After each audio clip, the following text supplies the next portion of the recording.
Hi everyone, welcome to my channel.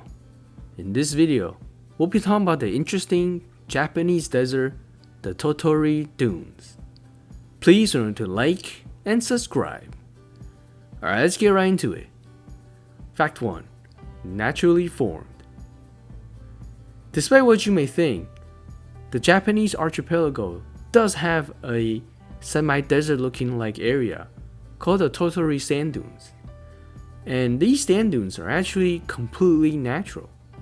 That's right, it wasn't because the Japanese government or the people doing some terraforming and changed the landscape. No, this is an actually naturally forming phenomenon that occurs in the Tottori area of Japan. What happens is that there are nearby mountains with granite rocks that have been weathered by rivers and rain, and the river flows into the Sea of Japan through this area. And then the sand of the sand dune is ultimately collected on the coast, formed by tidal currents that bring the sand from the sea back to the coast and then accumulate over and over again. Alright, let's get into the next fact. Fact 2. Receives snow. Owing to the latitude of Japan, these sand dunes also receive snow, which makes it a very incredible sight because frankly it looks like a desert, but then at the same time it has snow. And so as you can see, whenever snow falls on this desert or these sand dunes, it looks really incredible. Because if you think about it, most deserts in the world have very little rainfall, and it's typically in areas where it's extremely hot. However, because this is not a true desert in the sense that it's really just a gigantic sand dune, it does snow like the rest of Japan, and as a result, when the snow covers the sand dunes, it looks as if the desert is covered by snow. However, snow formation is nothing new. As long as you have the right latitude and moisture, it's gonna happen. And so while other deserts you think about, for example in the Middle East or Sahara Desert, they'll be impossible to have snow.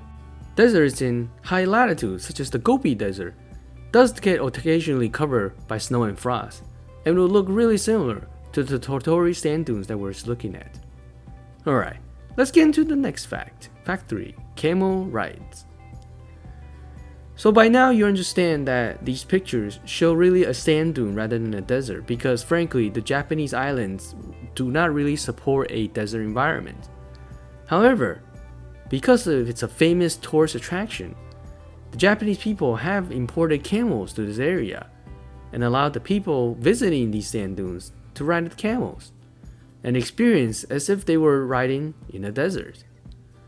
And to be honest, judging from the angles and the pictures that's coming through, it looks really similar as if you've traveled to somewhere in the Middle East where it's a true desert versus these sand dunes in Japan.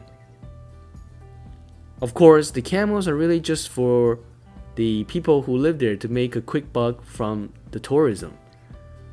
The camels are definitely not naturally from there and probably find it a little odd that they're now traversing this sand dune even though their true home is a true desert. And so the camels of the Tottori Sand Dunes are really just for fun, if you will, not for survival. Alright, let's get into fact 4. Oasis. Despite the fact that it's not a true desert as I mentioned in previous sections, it still has a very unique part like a desert. At the lowest dip in elevation of the Tottori Sand Dunes, there exists a depression that collects water. And as a result, it forms an oasis, if you will, where plants can grow there. I think it's so incredible because, as we discussed, the sand dunes are not a true desert environment.